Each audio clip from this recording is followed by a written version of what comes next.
Hey everybody, my name is Kalle Slaap, watchmaker from the Netherlands, and do I have a treat for you today. Two pre-Speedmaster chronographs from Omega, and they are spectacular. This one is probably one of the most sought after Omega chronographs ever. Really something special. This is late 30s, early 40s, so there might be a Second World War connection to it. And this is 1965. Just the elegance, the tachymeter, beautiful stuff, well balanced, but the inside. The reason why Omega and other top brands are so successful is because they made reliable watches just with Rolex. Not that special, but really reliable at that time. Same here. Even though it's beautiful and elegant, it is reliable as well. Here, the case back with the perlage 18 karat gold. By the time you see this video, you see these watches aren't restored yet. By the time you see this video, they are in 100 of pieces in the safe, so they are disassembled. But I would like to show you under the microscope, because there are a few very beautiful design and functional stuff in there. Well, a chronograph doesn't mean a stopwatch, and you probably know this by now, but here's the camera and you're watching with me through my microscope. Chronograph, something completely different than a stopwatch. A stopwatch will stop the balance wheel, so you cannot tell the time, because when the stopwatch is disengaged, the whole movement stops. There's no time telling. There's a difference between a chronograph and a stopwatch. A chronograph here can be, if you watch this, can be disengaged and then engaged, disengaged. Well, you see why the watch is here. It does need a service, but the whole clever bit is that this wheel can move inwards and outwards. This wheel is on the same pivot as the normal movement. Coaxial, that is the true meaning of the term coaxial. Two wheels sharing the same pivot axis. So a chronograph can be disengaged and engaged. That will drive here the center second counter, and via that wheel to that wheel the minute counter. There is always a wheel between the second counter and the minute counter, otherwise they move in different ways. And if there's a wheel in between, they move the same direction. Everything is clever and well thought out. This is the 320 caliber from the mid-60s, and just a few tiny details are just so well worth it. Like here, oh, again you see with the fibers unrestored. It is a Breguet overcoil. There you can see it. And with there the timing pins. But do you see the timing pins are incredibly long? Because it's a Breguet overcoil, if you bang a watch, the balance spring can move about a bit. Those incredibly long timing pins make sure they don't go over the timing pins here, and then you need some attention. So tiny details make it so much more reliable. Reliability, that's key. And what I love here, just a tiny springs, but again with elegance. And again you see, not restored yet.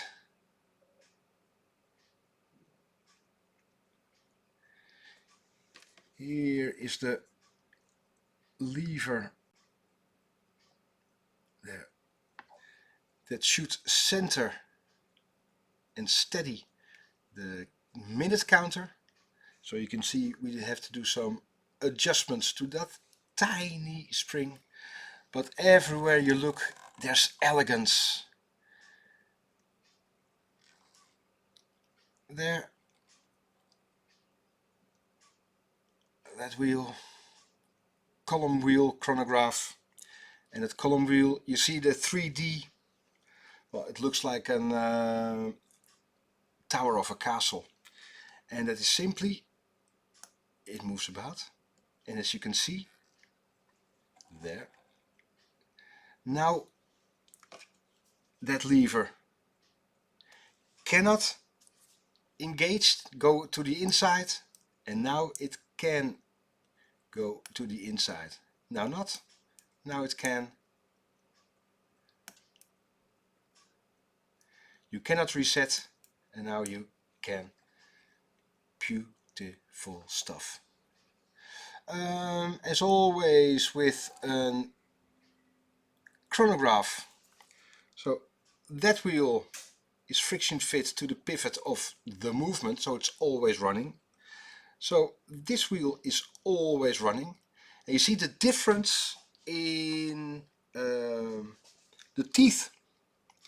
Very pointy, because they have to engage, and if it engages slightly sideways, then that wheel will move about just because of the engagement.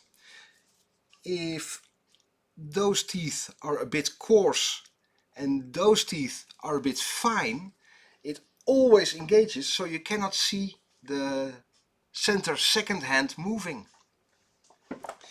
Everything for a reason. Oh, and there with the column wheel I was pointing at that one, but that one can go inside or not inside. There, you see, moving inwards, outwards, inwards, outwards, and that is doing the engagement of this incredibly long yoke. All of these are for adjustments, and just here the straight graining and anglage, beautiful screws, straight graining again, and just the elegance of the springs there. Well, this is a treat, but do you remember the other one? That is serious stuff. Here is the screw for the dial feet retainer, sugar loaf. You see the flat side there. That is really reminiscent from pocket watches, and this watch is produced in 1965. There is for the reset, that is called the hammer, and this side is pushing against this wheel. There is the heart, and if it pushes, here's a flat side, it will always plop. Make sure it is reset in just one single position.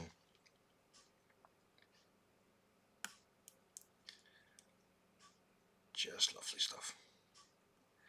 And there is the finger. This wheel obviously does one rotation every minute, and then this finger is pushing against there, and that is then setting the minute counter. 1965, it is 36 mil. Still, it looks so modern.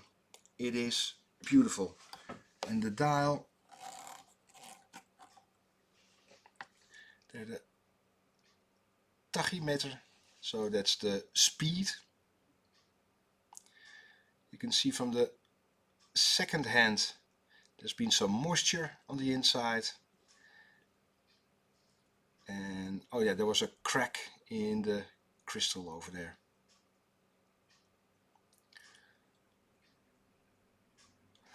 And then I really do believe it's one of the most sought after chronographs from Omega. This is something special. Here it's got the tachymeter for speed, telemeter in kilometers for distance. There's a good chance there's an, I don't know the provenance of this specific watch, but there's a good chance there's an military connection, and usually, again I'm not sure for this specific watch, usually this is a navigator watch because of the different function. It is a real functional chronograph, and like you know with IWC, most pilot watches are with a black dial. Even though I'm not a pilot, I think it would be more difficult to read. Cheers everybody. But the black dial is usually for pilot watches. And now the inside. It is a huge watch. It is, for the time in the late 30s, early 40s, it is 38 millimeters. Got an original Omega strap, Omega buckle. There. Even this says just luxury. 14 karat gold. Watchmaker marks on the inside. As you know, I think it's vandalism, but at that time the watchmaker scratched a code in the case back, and the code was a reference to a logbook. So the code doesn't tell us anything, but the reference to the logbook, then you would know what happened to the watch. Again, late 30s. If you see cars from the 30s, and this still looks so modern.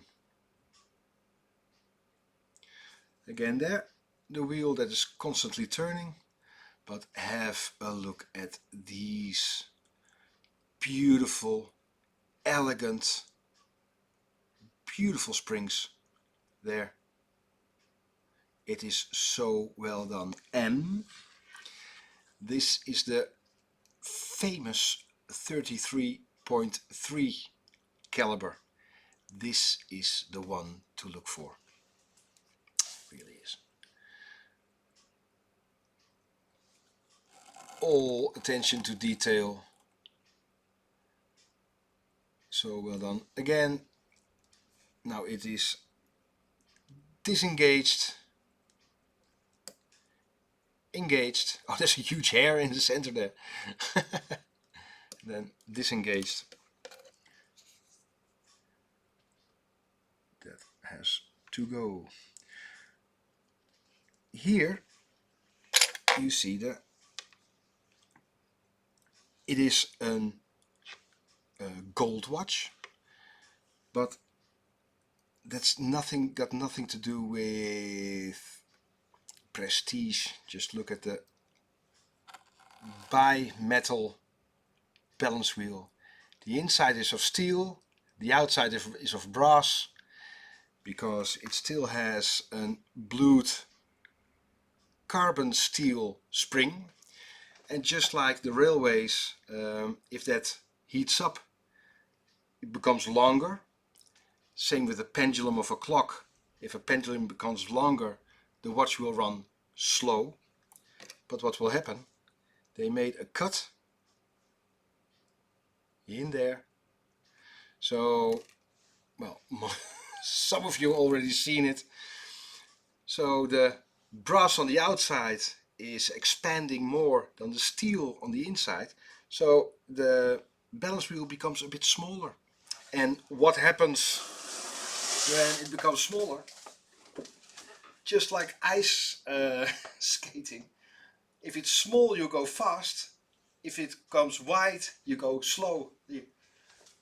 Fast, slow, fast, slow, fast.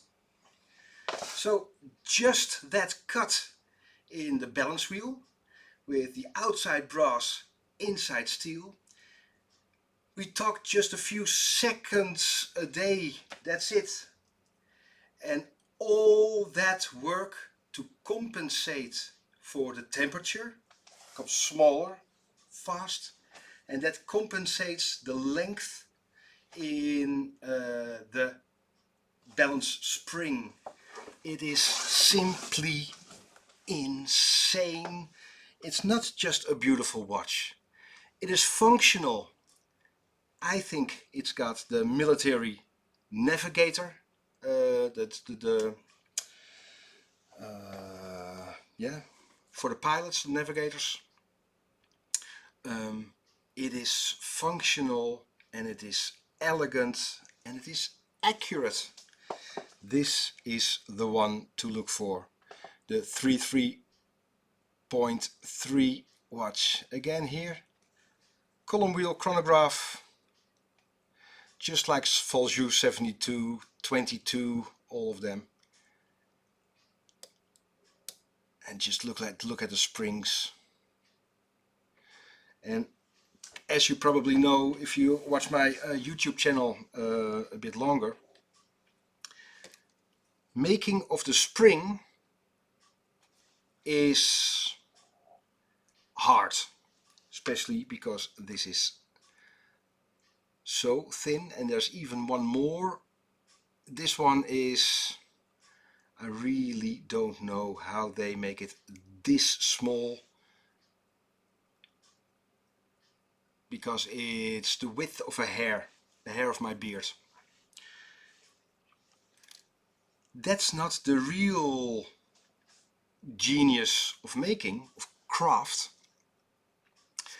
A spring must push with just the right force to another piece. So you can make a spring-shaped piece of metal that doesn't have the function of the spring. The spring has got, if it's too hard, it will break.